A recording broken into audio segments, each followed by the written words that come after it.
Our channel doesn't promote any violent, harmful, or illegal activities. All content provided by this channel is meant for an educational purpose only.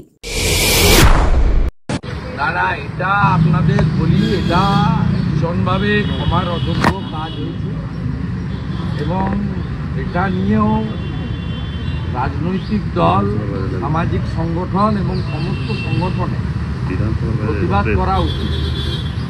Makar Sankranti আছে, কালকে গঙ্গাসাগর আছে, আজকে কুম্ভ শুরু হয়েছে, কিন্তু কালকের পরে এটা নিয়ে আমার মনে হয় ব্যাপকভাবে স্থানীয় স্তরে, ওখানে মেদিনীপুরে ভারতীয় জনতা পার্টি, ভারতীয় জনতা যুব মোর্চা বা অন্যান্য অনেকগুলি সংগঠন, রাজনৈতিক দল তাদের মতো করে বিক্ষোভ আন্দোলন গত 2-3 দিন ধরে করেছে। কিন্তু এর প্রতিবাদ হওয়া উচিত এবং আমি অত্যন্ত খুশি যে ডাক্তার বিশ্বপতি মুখার্জি এবং অ্যাডভোকেট কৌস্তব বাগচি তারা আজকে কলকাতা হাইকোর্টে জনস্বার্থের মামলা করেছেন, যাতে ড্রাগ কন্ট্রোলার এবং এনফোর্সমেন্ট ডাইরেক্টরেটকে মামলাতে করা হয় এবং যদি ড্রাগ কন্ট্রোলারের রিপোর্ট কোনো অ্যানামেলি থাকে, প্রমাণ হয় যে স্বাস্থ্য দপ্তর বা রাজ্য সরকারের ত্রুটি তো আছেই, তাহলে এটা সিবিআইকে হ্যান্ডওভার করা যায় এবং লিভ গ্র্যান্টেড হয়েছে বলে আমি কৌস্তব বাগচির কাছ থেকে জেনেছি, বৃহস্পতিবার আছে। এর বাইরেও আরেকজন অ্যাডভোকেট মাননীয় আমাদের উনিও একটা নিয়েছেন, দুটো পিল হয়েছে, বৃহস্পতিবার আছে। তো যাই হোক, আমি আশাবাদী যে জনস্বার্থের এই বিষয়ে যে সবাই হস্তক্ষেপ করবে, কারণ এটা একদম দিনের আলোর মতো পরিষ্কার এবং ডকুমেন্ট বলছে, কথা বলছে যে স্বাস্থ্য দপ্তরের এখান থেকেই এই মারাত্মক ক্ষমার অযোগ্য ত্রুটিটা হয়েছে।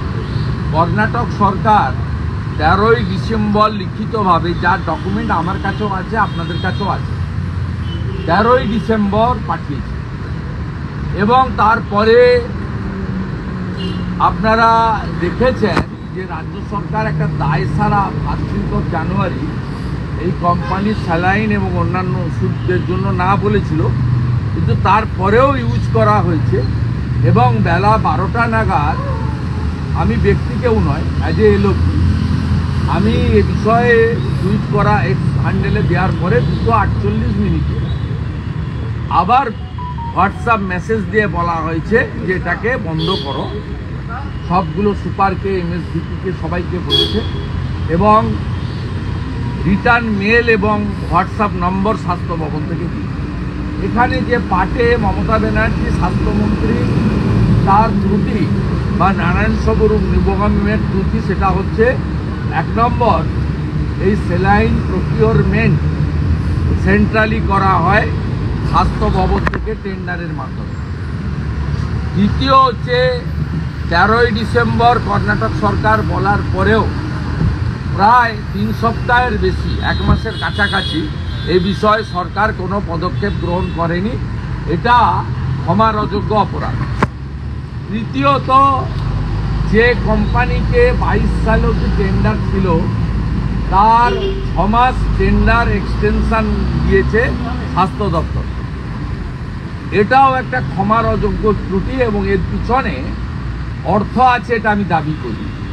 এবং যদি ইডি এই কেসটা নেয়, মানি লন্ডারিং প্রমাণিত হবে। এবং সবচেয়ে যেটা, এদের যে কোম্পানির যে যতগুলো কোম্পানি আছে, মাল্টিপল নাম্বার অফ কোম্পানি, তাতে 2টো কোম্পানি জেনুইন, বাকি সমস্ত কোম্পানিগুলো ফলস। এই কোম্পানিগুলো, ফলস কোম্পানিগুলোকে টেন্ডারে সাপোর্টিং হিসেবে দেওয়া হতো এবং এখানকার যে কোম্পানির সাপ্লায়ার, তার মধ্যে মুকুল ঘোষ বলে একজন ডাইরেক্টর আছেন, মুর্শিদাবাদের বহরমপুরে বাড়ি, তিনি পলিটিক্যালি শাসক দলের ঘনিষ্ঠ। তিনি কলকাতায় এসে এই সেটিং এবং management, handover of the card money, percentage এবং কীভাবে আরএফপি হবে, কীভাবে টেন্ডার হবে, কীভাবে সাপোর্টিং ডকুমেন্টস দেব, কীভাবে অন্য কোম্পানিকে ঢুকতে দেব না, এগুলো সব করেছেন। সব মিলিয়ে আমরা আরজি করে প্রকিউরমেন্টের যে দুর্নীতি, ডাক্তার আক্তার আলীর অভিযোগের ভিত্তিতে অ্যাডভোকেট তরুণ জ্যোতি তেওয়ারির আইনি লড়াইতে যে কেস সিবিআই নিয়েছে, এই বিষয়টাও তার থেকেও অনেক বেশি মানে করাপশানের প্রশ্নে, প্রকিউরমেন্টের প্রশ্নে, এবং এটা ক্ষমার অযোগ্য হয়েছে। আমি সেদিনও ডিমান্ড করেছিলাম as a leader of opposition, আজকে আমার দুই কলিগ এমএলএকে সামনে রেখে আমি আবার ডিমান্ড করছি যে এই কেস এফআইআর হওয়া উচিত স্বাস্থ্যমন্ত্রী মমতা ব্যানার্জি এবং সচিব নারায়ণ স্বরূপ নিগমের উপরে।